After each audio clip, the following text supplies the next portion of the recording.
50 লক্ষ টাকার চাঁদা দাবি। চাঁদা না পেয়ে শুরু করে দিল চাঁদাবাজরা ভয়ঙ্কর এক তাণ্ডব। বাড়িটি দেখে হয়তো মনে হচ্ছে আপনার ইরান ইসরায়েল যুদ্ধের ভিতরে ধ্বংসস্তূপে পরিণত হওয়া কোনো একটি বাড়ি, কিন্তু ঘটনা তা না। ঘটনা হচ্ছে আমাদের বাংলাদেশের এক চাঁদাবাজরা, তারা 50 লক্ষ টাকা একটি অসহায় পরিবারের কাছ থেকে চাঁদা দাবি করেছে। টাকা না পেয়ে সেই অসহায় পরিবারটির উপর নেমে আসে নির্যাতনের এক ঝড়, এক ভয়ঙ্কর দিন, এক ভয়ঙ্কর রাত। চাঁদাবাজরা কতটা ভয়ঙ্কর হতে পারে তার একটা নমুনা এইটা। 50 লক্ষ টাকা চাঁদা দাবি করেছে তারা, সেই টাকা না পেয়ে এইভাবে বাড়িটাকে ধ্বংসস্তূপে যুদ্ধক্ষেত্রে তারা পরিণত করেছে। এটা কি আইনের শাসন নাকি চাঁদাবাজদের শাসন? এই প্রশ্নের জবাব কে দিবে?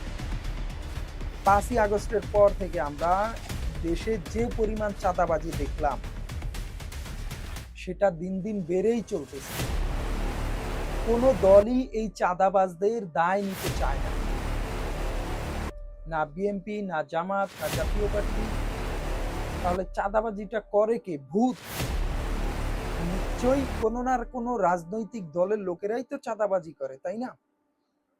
মনে রাখতে হবে, দিন শেষে চাঁদাবাজরা, সন্ত্রাসীরা, খুনিরা, ধর্ষণকারীরা, অপরাধীরা দেশ দশের সকলের শত্রু। আপনি যে দলই করেন না কেন, চাঁদাবাজ, ধর্ষণকারী, হত্যাকারী, খুনি, অপরাধী, মাদক কারবারি, তাদের পক্ষে অবস্থান কখনোই আপনি নিবেন না নিশ্চয়ই, যদি আপনি একজন ভালো লোক হন।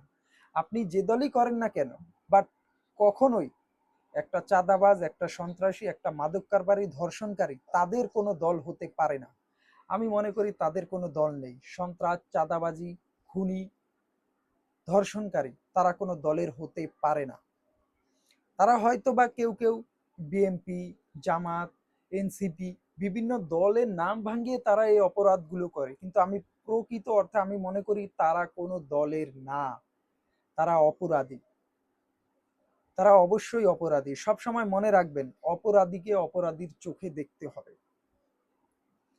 দেশে যদি আইনের শাসন থাকে তাহলে এই ধরনের অপরাধগুলো অবশ্যই এখনই লাগাম টেনে আনতে হবে।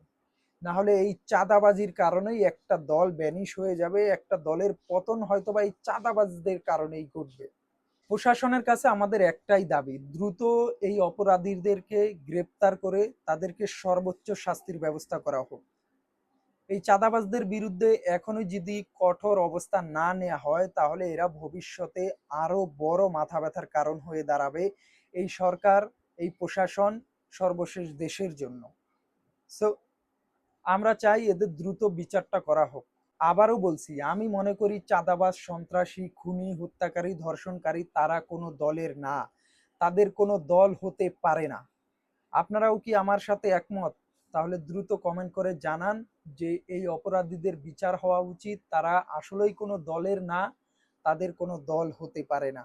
মূল কথা, অপরাধীদের কোনো দল হতে পারে না।